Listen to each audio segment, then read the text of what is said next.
చేద్దాం. ఎడిటోరియల్ యొక్క టైటిల్ వచ్చేసి ఛాన్సలర్ కొనండ్రమ్ అని చెప్పి టైటిల్ వచ్చింది. కొనండ్రమ్ అంటే అర్థం ఏంటి?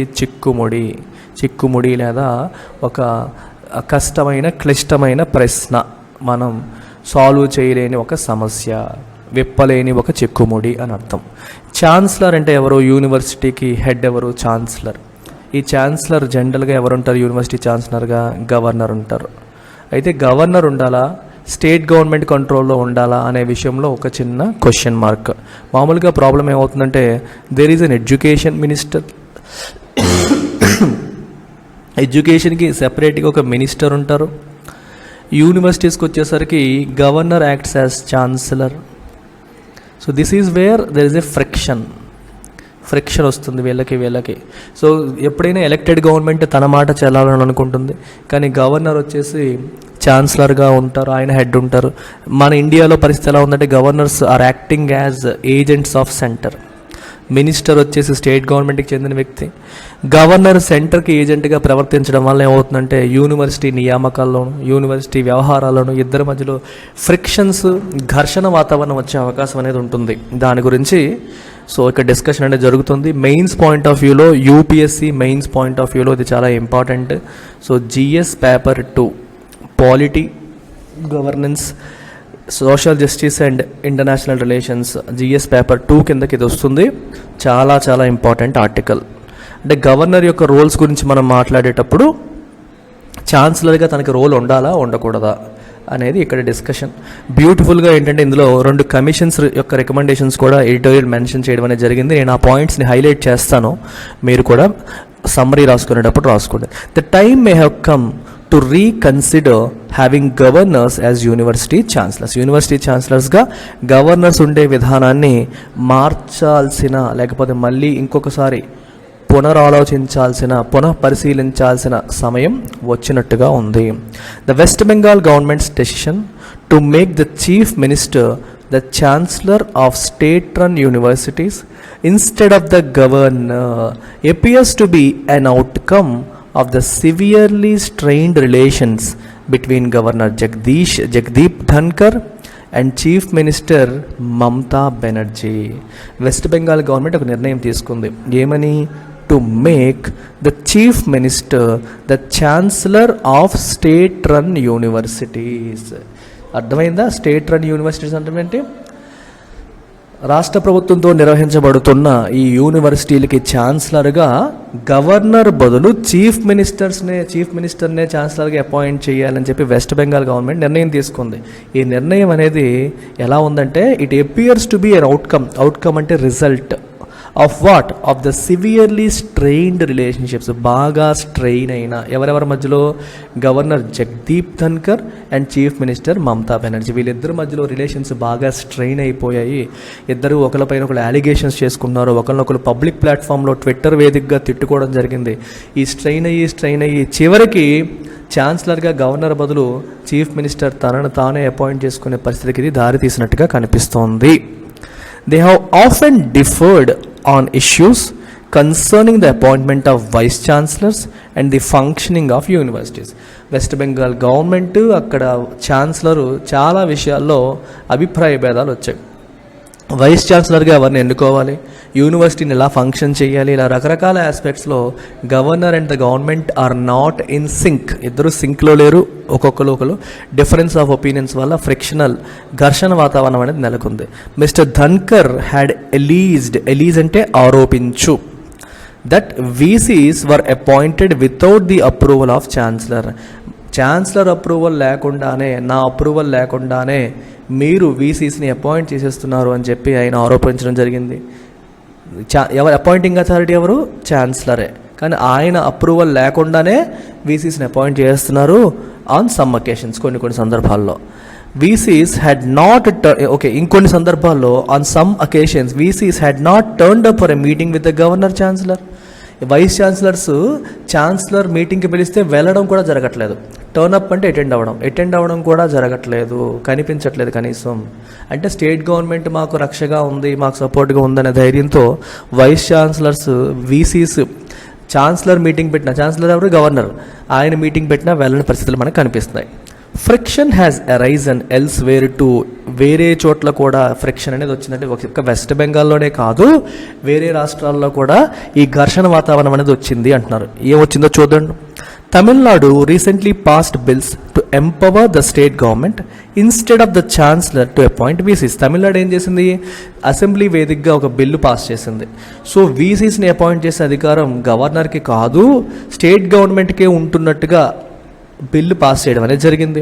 It also passed a separate bill to establish a new university for alternative systems of medicine with the chief minister as its chancellor. ఒక కొత్త యూనివర్సిటీ ఏర్పాటు చేయాలి. ఆ యూనివర్సిటీలో కూడా ఆల్టర్నేటివ్ సిస్టమ్స్ అంటే ఎంబీబీఎస్, అలోపతి కాకుండా ఈ హోమియోపతి, ఆయుర్వేదం ఇట్లాంటివి ఉంటాయి కదా, వీటన్నిటి కోసం సెపరేట్ కోర్సులు రన్ చేయడం కోసం ఒక సెపరేట్ యూనివర్సిటీని ఎస్టాబ్లిష్ చేయాలని చెప్పి నిర్ణయం తీసుకుంది. ఆ యూనివర్సిటీకి గవర్నర్ కాకుండా చీఫ్ మినిస్టర్ని ఛాన్సలర్గా ఉండాలని కూడా ప్రపోజల్ పెట్టడం అనేది జరిగింది. అయితే ఈ బిల్లులు చట్టాలు అయ్యాయి అవ్వలేదు. The bills are yet to receive the governor's assent. Governor యొక్క అప్రూవల్, అసెంట్ అంటే అనుమతి, అప్రూవల్ అనేది ఇంకా రాలేదు. ఇది తమిళనాడులో పరిస్థితి. కేరళలో పరిస్థితి ఎలాగుందో చూడండి. There is a different kind of controversy in Kerala. కేరళలో ఇంకో రకమైన వివాదం నడుస్తుంది. With governor Arif Mohammad Khan asking the chief minister to take over the chancellor's role in the light of alleged political interference in functioning of universities. అక్కడ university ఫంక్షనింగ్లో రాజకీయ నాయకుల ప్రమేయం అనేది పెరుగుతుంది, వాళ్ళు తలదొర్చడం అనేది పెరుగుతుంది, పొలిటికల్ ఇంటర్ఫీరెన్స్ అనేది బాగా పెరుగుతుంది. కాబట్టి సో మీరే ఛాన్సలర్ రోల్ తీసుకోండి, నాకు వద్దు అని చెప్పి అక్కడి గవర్నర్ ఆరిఫ్ మొహమ్మద్ ఖాన్ చీఫ్ మినిస్టర్ని అడగడం అనేది కనిపిస్తుంది. You take over the role of chancellor, I don't want it అని చెప్పి ఆయన అంటున్నారు. So these developments underscore, మరి ఈ ఈవెంట్స్ అన్ని దేన్ని చెప్తున్నాయి, మన దేన్ని అండర్ స్కోర్ చేస్తున్నాయి? అండర్ స్కోర్ అంటే హైలైట్ అనమాట. దేన్ని హైలైట్ చేస్తున్నాయి? That the conferment of statutory roles to governors may be a source of friction between elected regimes and governors who are seen as agents of the centre. This is the point, very very important point. ఇక్కడ జరిగిన Kerala, Tamil Nadu and west బెంగాల్లో జరిగిన events మనకి ఏం చూపిస్తున్నాయి? గవర్నర్కి statutory రోల్ని assign చేయడం. Statutory అంటే అర్థం ఏంటి? చట్టం. స్టాట్యూట్ అంటే లా. స్టాట్యూట్ అంటే బేసిక్ లా అని అర్థం. ఒక చట్టం, పార్లమెంట్ చేసే ఒక బేసిక్ చట్టాన్ని స్టాట్యూట్ అంటారు. దాని ద్వారా వచ్చే ఒక యూనివర్సిటీస్ని ఏర్పాటు చేసి వాటికి సంబంధించిన రోల్ని గవర్నర్కి ఇవ్వడం. Governor is not part of an elected regime. ప్రజల చేత ఎన్నుకోబడ్డ ప్రభుత్వంలో ఆయన భాగం కాదు. He is an appointed one, he is a nominated one. Governor's position అనేది ఎలక్టెడ్ కాదు, ఇట్స్ ఎ నామినేటెడ్ వన్. ఎవరు నామినేట్ చేస్తారు? President on the advice of central government. Central government అడ్వైస్ని బేస్ చేసుకొని ప్రెసిడెంట్ గవర్నర్ని అపాయింట్ చేస్తారు. కాబట్టి governor is generally seen as an agent of the centre. So సెంటర్కి ఏజెంట్గా పనిచేస్తారని చెప్పి గవర్నర్ పైన ఒక ప్రధానమైన ఆరోపణ. మరి సెంటర్కి ఏజెంట్గా ఉన్న గవర్నర్కి ఇటువైపు ఆ రాష్ట్రంలో ఉన్న స్టేట్ గవర్నమెంట్కి మధ్యలో ఫ్రిక్షన్స్ వస్తూ ఉంటాయి. ఈయన ఎప్పుడు కూడా ఒకే పార్టీకి చెందిన సెంట్రల్ గవర్నమెంట్, స్టేట్ గవర్నమెంట్ ఉంటే ప్రాబ్లం లేదు. సెంట్రల్ గవర్నమెంట్ ఒక పార్టీ ఉండి స్టేట్ గవర్నమెంట్ దానికి అపోజిషన్ పార్టీ ఉందనుకోండి, సో గవర్నర్ని ఉపయోగించి వాళ్ళని కెలుకుతూ ఉంటుంది సెంట్రల్ గవర్నమెంట్. అది మనం ఇక్కడ మాట్లాడుతుంది. సో ఇలా మనకి ఇప్పుడు ఈ యూనివర్సిటీస్ ఇట్లాంటి వాటిలో ఉన్న ఇంపార్టెంట్ రోల్స్ని, స్టాట్యూటరీ రోల్స్ని గవర్నర్స్కి అసైన్ చేయడం వల్ల ఏమవుతుంది? It will become a source of friction. ఇద్దరి మధ్య ఘర్షణకి అది కూడా ఒక సోర్స్గా మారే పరిస్థితి అనేది కనిపిస్తుంది అని చెప్పి మనం చూస్తున్నాం. కన్ఫర్మెంట్ అంటే అసైన్ చేయడం, ఇవ్వడం అని అర్థం. కన్ఫర్ అంటే give. Bharat Ratna has been conferred on Sachin Tendulkar. Sachin టెండూల్కర్కి భారతరత్న ఇచ్చారు. అలా ది ఒరిజినల్ ఇంటెంట్ అంటే ఉద్దేశం of making governors hold the office of chancellor and vesting some statutory powers on them was to insulate universities from political influence. Very important sentence. అసలు గవర్నర్స్ని office ఛాన్సలర్గా ఎందుకు పెట్టారు? Office of ఛాన్సలర్గా ఎందుకు పెట్టారు? ఒక university ఉంది, మరి యూనివర్సిటీ అనేది ఆ రాష్ట్రంలో ఉంది. రాష్ట్రంలో ఒక ఎడ్యుకేషన్ మినిస్టర్ ఉంటారు. మరి ఎడ్యుకేషన్ మినిస్టర్ ఉంటుండగా మళ్ళీ గవర్నర్ని ఎందుకు ఛాన్సలర్గా పెట్టారంటే యూనివర్సిటీ ఫంక్షనింగ్లో పొలిటీషియన్స్ యొక్క ఇన్ఫ్లుయెన్స్ ఎక్కువగా లేకుండా చేయడానికి, పొలిటికల్ ఇంటర్ఫీరెన్స్ ఎక్కువగా లేకుండా చేయడానికి. ఎప్పుడైతే గవర్నర్ అధినేతగా ఉంటారో పొలిటీషియన్ అక్కడ గేమ్ ఆడడానికి ఎక్కువగా అవ్వదు అనే ఉద్దేశంతో గవర్నర్స్ని ఛాన్సలర్గా పెట్టడం అనేది జరిగింది.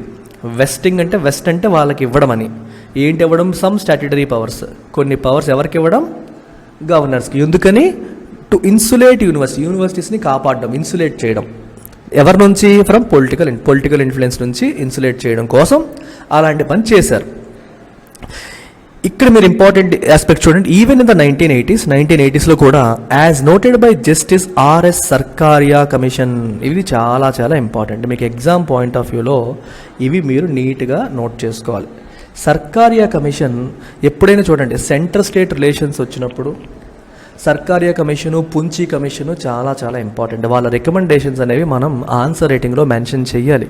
ఏ టాపిక్ వచ్చినా సరే ఆ టాపిక్ పైన సర్కారియా కమిషన్ ఏం చెప్పింది, అదే టాపిక్ పైన పుంచి కమిషన్ ఏం చెప్పింది అని మీరు ఎగ్జామ్లో రాయగలిగితే స్కోర్స్ అనేవి పెరుగుతాయి. సో సర్కారియా కమిషన్ 1980sలో ఏం చెప్పిందంట? The use of discretion by some governors in some university appointments had come in for criticism. University అపాయింట్మెంట్స్లో గవర్నరు డిస్క్రిషన్ని యూజ్ చేయడం. డిస్క్రిషన్ అంటే ఒక సిస్టమాటిక్ రూల్ బట్టి కాకుండా, ఓకే, తనకున్న ఫ్రీడమ్ని ఉపయోగించి నిర్ణయం తీసుకోవడం. డిస్క్రిషనరీ పవర్స్ అంటే you can decide what you want, అంటే ఒక పర్టికులర్ రూల్ ప్రకారం కాకుండా మనం సొంతంగా నిర్ణయం తీసుకునే అధికారం, విచక్షణాధికారం, నీ ఓన్ విచక్షణ, నీకు ఏది మంచి అనిపిస్తే. విచక్షణ అంటే అర్థం ఏంటి? మంచి ఏదో చెడేదో తెలుసుకోవడం విచక్షణ. సో నువ్వే మంచేదో చెడేదో చూసి ఏది మంచి అయితే అది చేస్తానని చెప్పి నిర్ణయం తీసుకొని చేయడం అనమాట.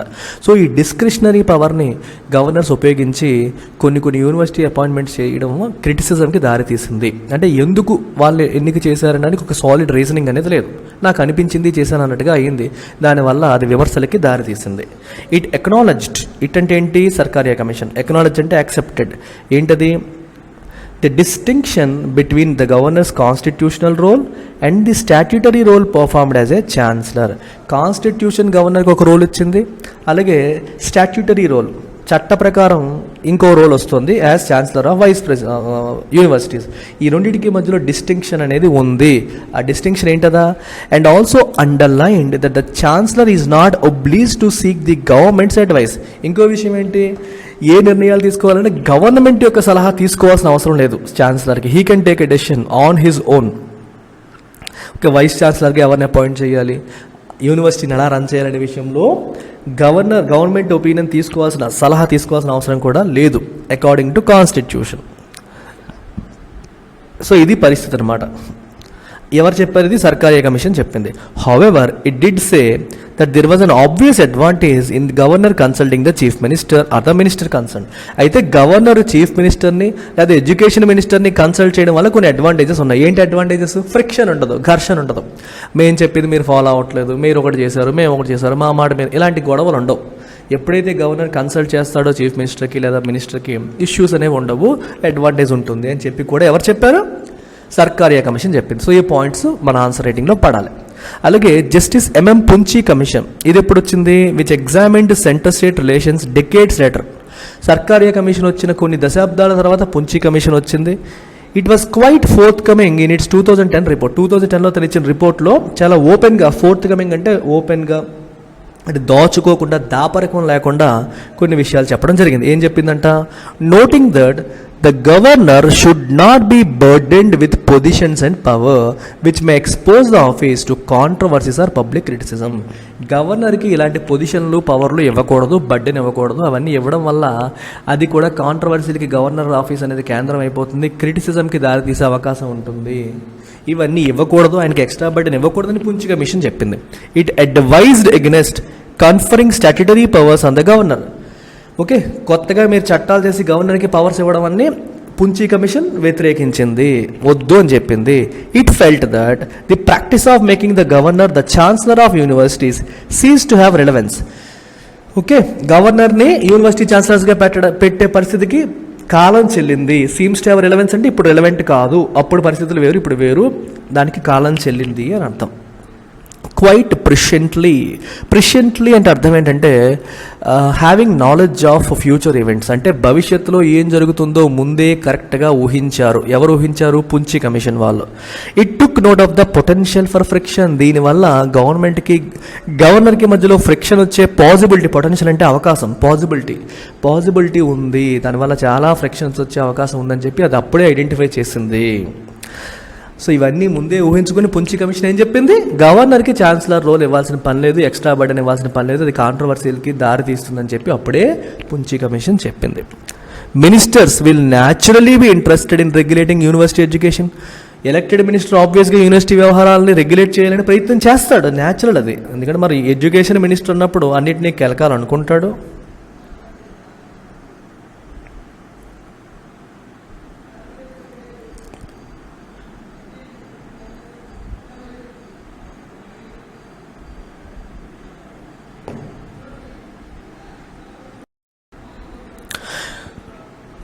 And there is no, so ఆబ్వియస్గా మినిస్టర్స్ అందరూ కూడా వీటిలో తలదూర్చాలనుకుంటారు. And there is no need to perpetuate a situation where there would be a clash of functions and powers.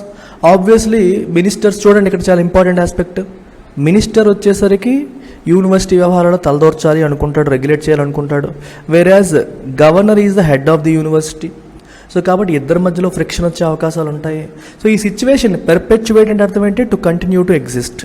Perpetuate to continue to exist. ఈ సిచ్యువేషన్ ఇలా continue చేయడం వల్ల ఉపయోగం లేదు, అది క్లాష్ ఆఫ్ ఫంక్షన్స్ అండ్ పవర్స్కి దారి తీస్తుంది, మంచి కంటే చెడు ఎక్కువ ఉంటుందని చెప్పి పుంచి కమిషన్ ఎప్పుడు చెప్పింది, అప్పుడే చెప్పింది. సో పుంచి కమిషన్ కూడా దానికి వ్యతిరేకంగానే మాట్లాడడం అనేది జరుగుతుంది. The time may have come for all states to reconsider having the governor as the chancellor. So governor ni chancellor ga, the time may have come for all states to reconsider having the governor as the governor ni chancellor ga undalsina పరిస్థితిని reconsider చేయాల్సిన సమయం వచ్చింది.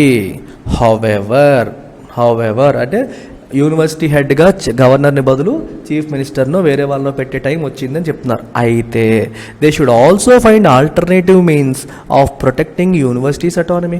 Politicians university హెడ్లుగా మారిపోతే university autonomy, వాళ్ళు స్వచ్ఛందంగా సొంతంగా నిర్ణయాలు తీసుకునే అవకాశం ఉంటుందా? రాజకీయ నాయకులు దాన్ని కూడా కంపు చేసి పారేసే అవకాశం కూడా ఉంటుంది. మరి యూనివర్సిటీ అటానమీని కాపాడడానికి కూడా ఒక ఆల్టర్నేటివ్ మీన్స్ని మనం కనుక్కోవాలి. గవర్నర్ని ఛాన్సలర్గా పెట్టడం యొక్క ప్రధాన ఉద్దేశం అదే. పొలిటీషియన్స్ రాజకీయ దురుద్దేశాలతో యూనివర్సిటీ వ్యవహారాల్లో తలదూరుస్తారు, అందుకని గవర్నర్ ఉంటే బాగుంటుందని పెట్టారు. మరి గవర్నర్ కూడా సెంట్రల్ ఏజెంట్గా పనిచేస్తారు, తిరిగి క్లాషెస్కి వీటన్నిటికీ దారి తీస్తుంది అని చెప్పి అట్లీస్ట్ ఇప్పుడు మళ్ళీ ఇలాంటి ఆలోచన వస్తుంది, చీఫ్ మినిస్టర్నే ఛాన్సలర్గా చేస్తే ఎలా ఉంటుందని. కానీ వీళ్ళు దాన్ని యూనివర్సిటీ వ్యవహారాల్లో అతిగా తలదూరు చేస్తారేమో అనే క్వశ్చన్ కూడా వస్తుంది.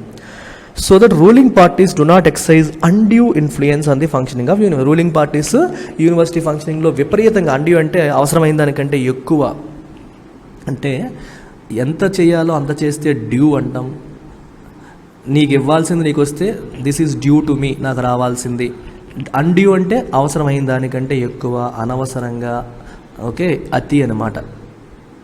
అతి అనే మీనింగ్ మనకు అక్కడ కనిపిస్తుంది. వాళ్ళు చేయాల్సిన దానికంటే ఎక్కువ ఇన్ఫ్లుయెన్స్ చేసే అవకాశం, ఇన్అప్రోప్రియేట్, అన్వారెంటెడ్, ఎక్సెసివ్, డిస్ప్రపోర్షనేట్ అని మనం చెప్పొచ్చు. ఆ పరిస్థితికి దారితీస్తుంది. అది జరగకుండా మనం యూనివర్సిటీస్ని ప్రొటెక్ట్ చేయాల్సిన అవసరం ఉంది, ఆల్టర్నేటివ్ మీన్స్ని కనుక్కోవాల్సిన అవసరం ఉంది. This is what the editorial says. So I recommend all of you to right summary of the editorial in comment section.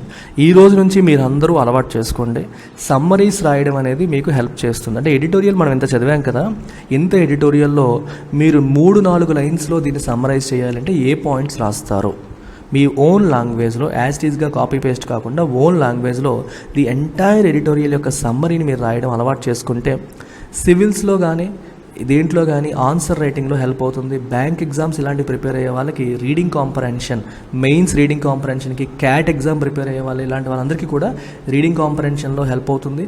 Civils ఆస్పిరెంట్స్కి ఈ సమ్మరీస్ అనేవి మీరు ఏ రోజుకు రోజు ఒక నోట్బుక్లో మెయింటైన్ చేసుకోగలిగితే, ప్రతిరోజు ఎడిటోరియల్ సమ్మరీ మీరు మెన్షన్ చేస్తే వారానికి 6 ఎడిటోరియల్స్, నెలకి ఎన్ని అవుతున్నాయి మనకి 24 ఎడిటోరియల్స్ అవుతున్నాయి. 24-25 ఎడిటోరియల్ సమ్మరీస్ మీ దగ్గర ఉంటే ఈ సమ్మరీసే రేపు పొద్దున మీకు ఆన్సర్ రైటింగ్లో పాయింట్స్ కింద హెల్ప్ అవుతాయి.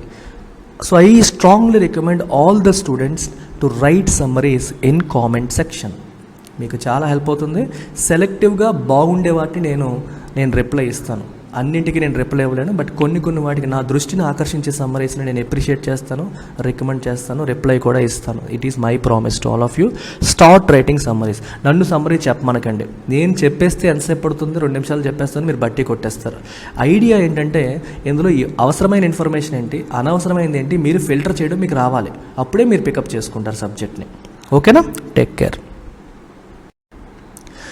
రైట్. సో ఫైనల్గా let me remind you about our 2 beautiful courses. ఒకటి ఆన్సర్ రైటింగ్ కోర్సు. ఈ ఆన్సర్ రైటింగ్ కోర్సు మనం ఆన్లైన్ మరియు ఆఫ్లైన్ 2 చోట్ల ఆఫర్ చేస్తున్నాము.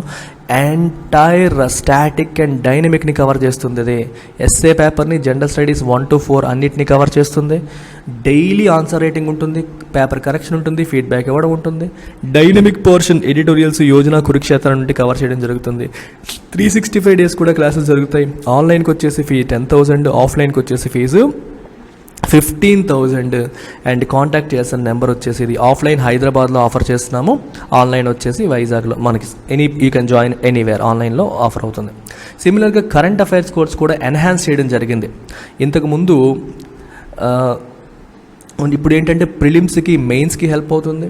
ఎంసీక్యూస్ వస్తున్నాయి, మీకు యోజన కురుక్షేత్ర నుంచి వస్తున్నాయి. మంత్లీ కంపైలేషన్ పీడిఎఫ్స్ మీకు ఇస్తాను, వీక్లీ క్విజెస్ ఇస్తాను, మంత్లీ గ్రాండ్ టెస్ట్లు వస్తాయి. ప్రిలిమ్స్కి ముందు రివిజన్ సిరీస్ క్లాసెస్ కూడా సెపరేట్గా జరుగుతాయి. Even this comes with life time validity. దీని ఫీజు కూడా 10,000 రూపాయలు. దీని ఫీజు కూడా 10,000 రూపాయలే.